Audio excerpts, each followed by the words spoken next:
Halo semuanya, selamat datang kembali bersama saya Leo di Luntus Cinema.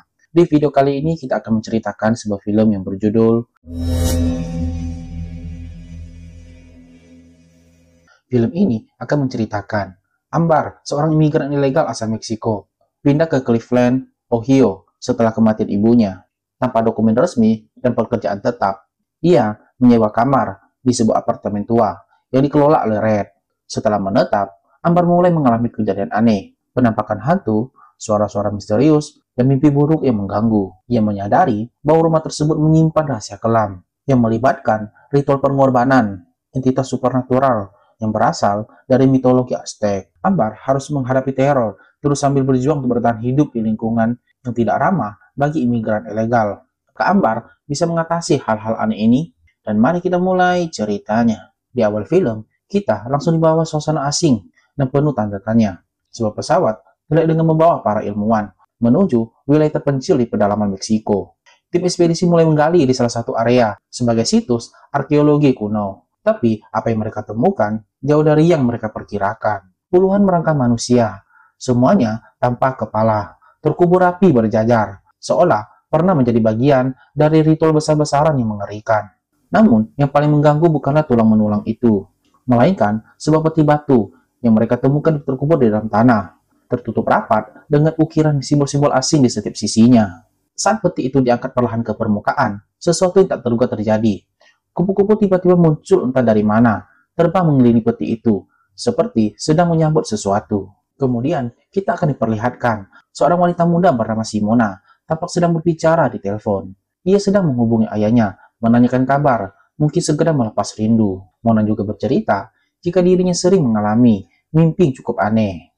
Bersama dengan itu, Mona kemudian melihat sebuah jejak kaki berada di lantai.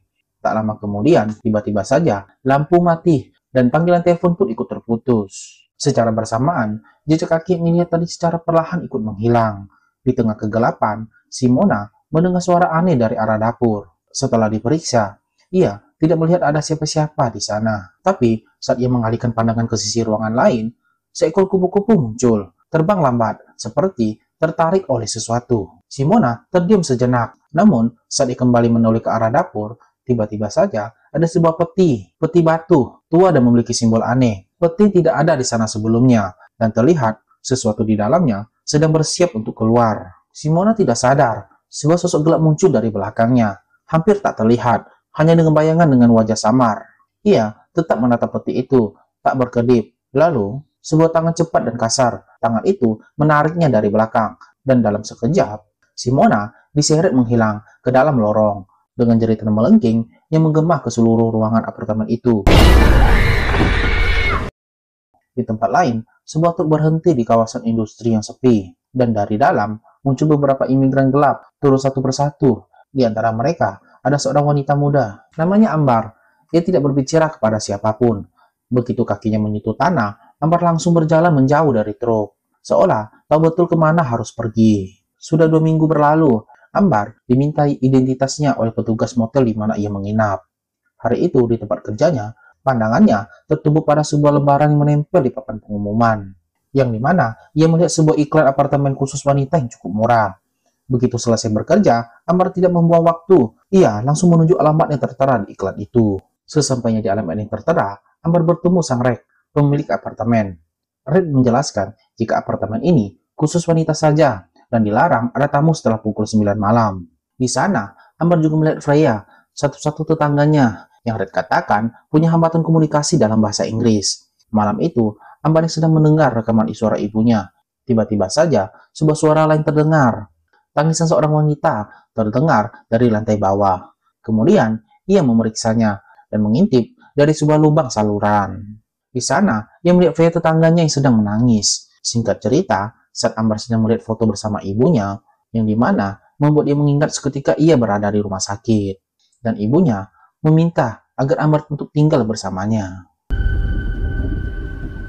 Di esok paginya, saat Ambar akan pergi bekerja, ia melihat sebuah serbuk aneh yang berada di kenok pintunya.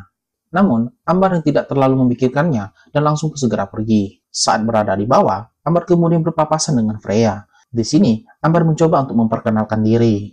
Kemudian Ambar berkata, jika di sini hanya ada dirinya dan Freya yang berada di apartemen. Freya mendengar hal itu dan berkata jika Red penuh dengan omong kosong, yang membuat Ambar tidak paham dengan apa yang dimaksud dengan Freya.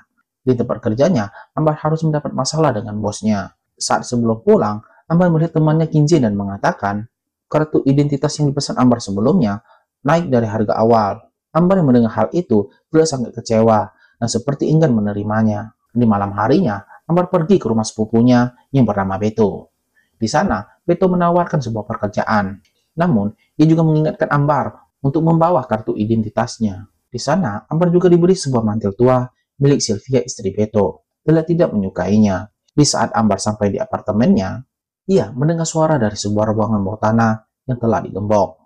Ambar juga melihat Cakara yang berada di bagian pintu itu. Kemudian, tiba-tiba Red datang dan mengatakan ruang bawah tanah milik itu milik pribadinya.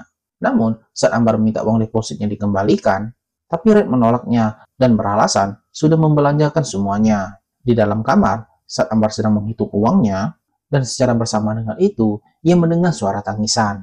Ambar merasa khawatir, kemudian mengunjungi Freya. Namun, yang ia temukan justru kamarnya kosong dan tidak berpenghuni. Di sana, ia juga menemukan sebuah serbuk aneh yang berada di pintu. Hal itu membuat dia segera pergi, dan tak menyadari ada sosok yang mengerikan sedang mengawasinya. Di malam hari, Ambar kembali bermimpi dengan ibunya. Dan kemudian, sang ibu melihat kotak aneh berada di pojok ruangan. Ambar kemudian ikut melihatnya dan memunculkan tangan yang mengerikan. Dan seketika itu membuat Ambar terbangun dari tidurnya.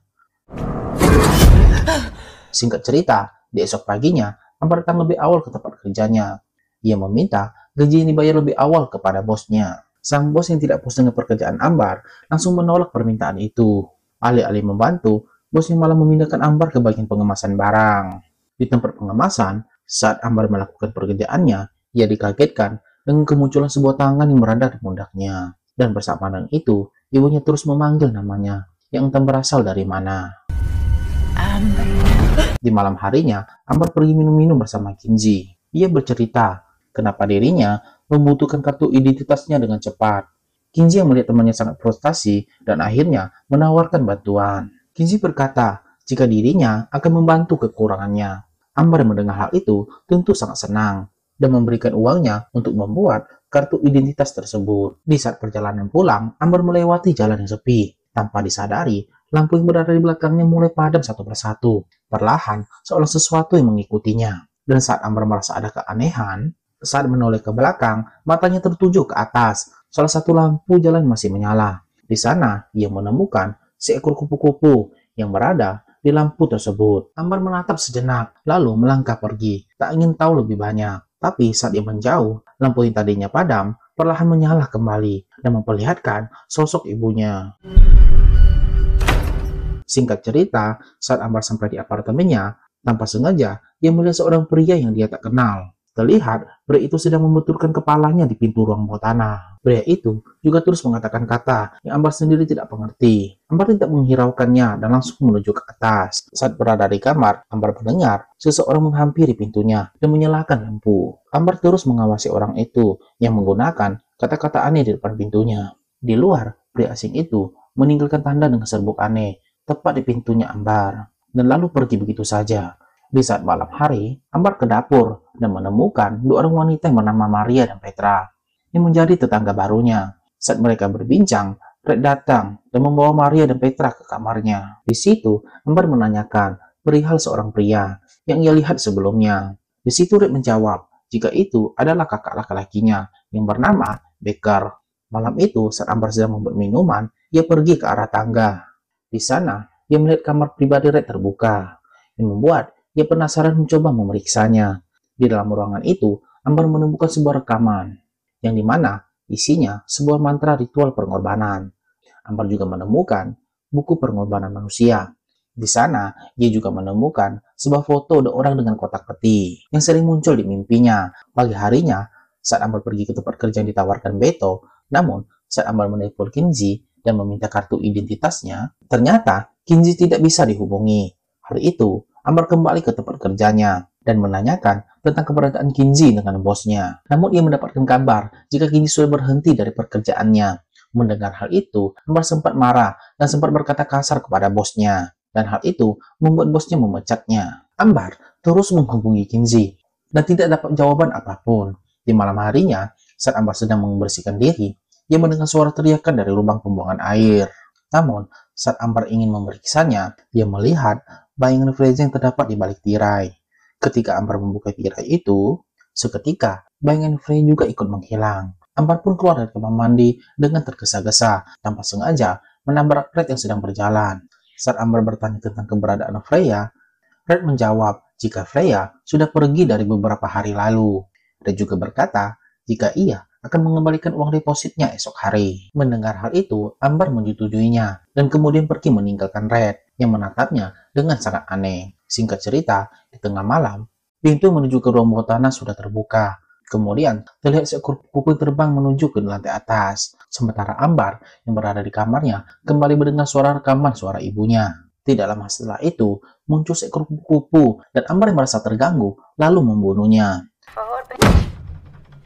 Ambar lalu kembali mendengar rekaman suara ibunya. Tidak lama setelah itu, Ambar dikejutkan dengan suara kupu-kupu yang terbang.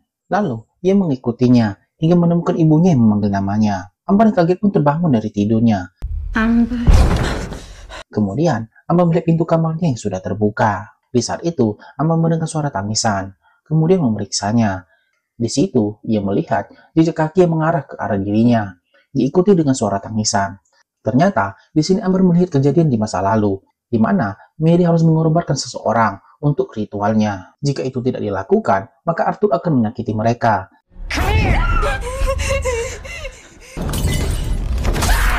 Mary dan Arthur adalah orang tua Red dan Becker.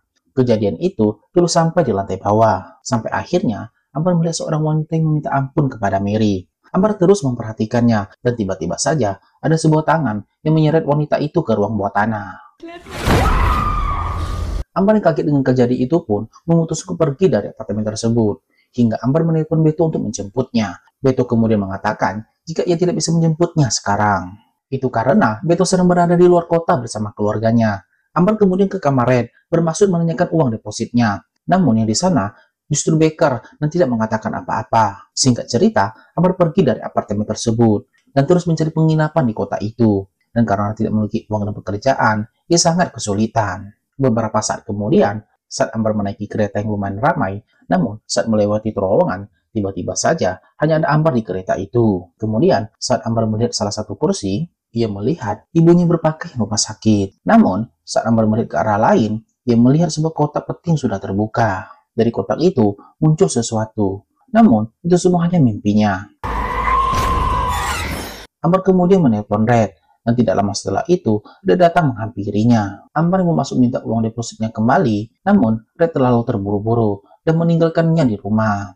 Awalnya, Ambar enggan kembali ke apartemen tersebut karena ia tidak punya pilihan lain. Akhirnya, Ambar kembali ke apartemen tersebut dengan Red. Beberapa saat kemudian, saat Ambar sampai ke apartemen itu, dan Red mengatakan jika uangnya berada di kamarnya. Ambar kemudian mencari uangnya dan tidak menemukannya di sana. Ternyata, ini semua hanya jebakan untuk Ambar. Red juga mengatakan jika rumah ini memang aneh. Tidak hanya itu, ayahnya juga suka menggali dan mengumpulkan barang-barang aneh. Dia benar-benar gila dan bahkan membunuh istrinya sendiri. Red berkata, jika Ambar tidak menelponnya, ia akan membiarkannya pergi. Karena Ambar sudah kembali, keadaannya menjadi berubah. Tidak lama setelah itu, Becker datang dan membacakan mantra. Kemudian ia memaksa Ambar untuk meminum alkohol. Setelah melakukan itu, Red mengambil ponsel Ambar dan kemudian pergi begitu saja. Ambar yang ketakutan kemudian mengunci pintu kamarnya. Tidak lama setelah itu, Maria dan Preta datang menemuinya. Mereka juga menjelaskan jika Becker melakukan hal yang sama kepada mereka. Maria berkata jika Becker selalu di pintu ruang bawah tanah, jadi mereka belum bisa melarikan diri. Ambar menduga jika mereka mengurung wanita di ruang bawah tanah. Mereka semua setuju jika ada sesuatu yang aneh dengan rumah ini. Petra menjelaskan jika ia sering mengalami mimpi yang aneh dan bermimpi tentang kotak peti. Mimpi itu sama persis dengan apa yang Ambar alami. Petra juga menduga jika peti itu terdapat di ruang bawah tanah. Itulah kenapa pintu ruang bawah tanah tersebut selalu terkunci. Di malam harinya, mereka hanya bisa menunggu. Dan kemudian, mereka semua mendengar suara tangisan wanita di bawah kamar Ambar. Mereka kemudian mengatakan jika itu adalah suara para wanita menjadi korban di rumah ini. Tidak lama setelah itu, Petra kemudian menyanyikan sebuah lagu. Ambar kemudian melihat penampakan dari para korban dan Red dan Baker. Bersama dengan itu, juga melihat Maria dan Petra yang ikut menghilang dan diikuti oleh para hantu itu.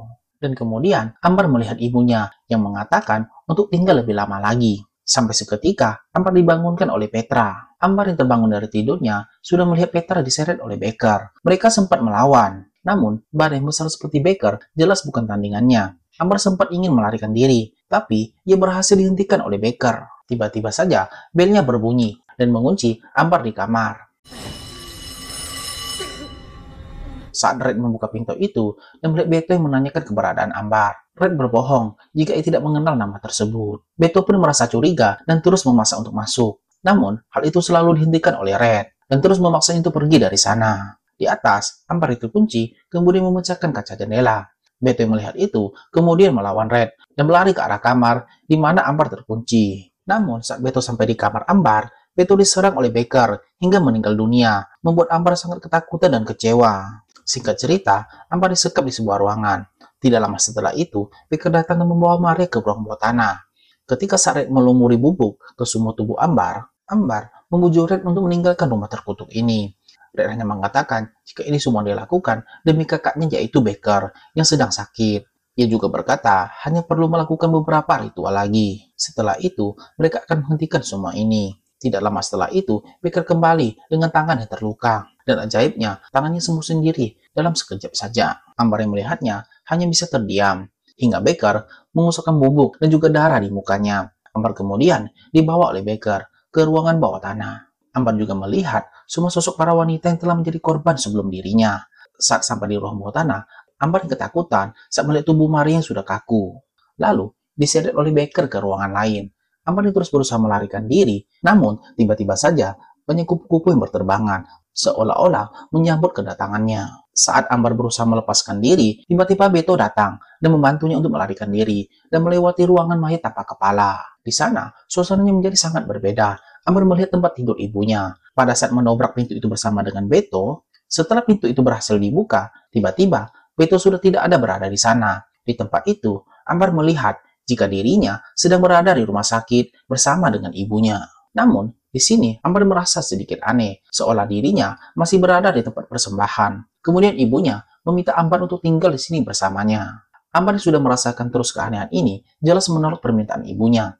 Seketika itu, ibunya menjadi sosok yang sangat jahat dan kemudian mencekiknya. Dan Ambar kembali sadar, langsung membekap ibunya dengan bantal, sehingga membuatnya tewas seketika. Tubuh Ambar akan dimakan makhluk tadi seketika ditinggalkan. Hal itu membuat Ambar terbangun.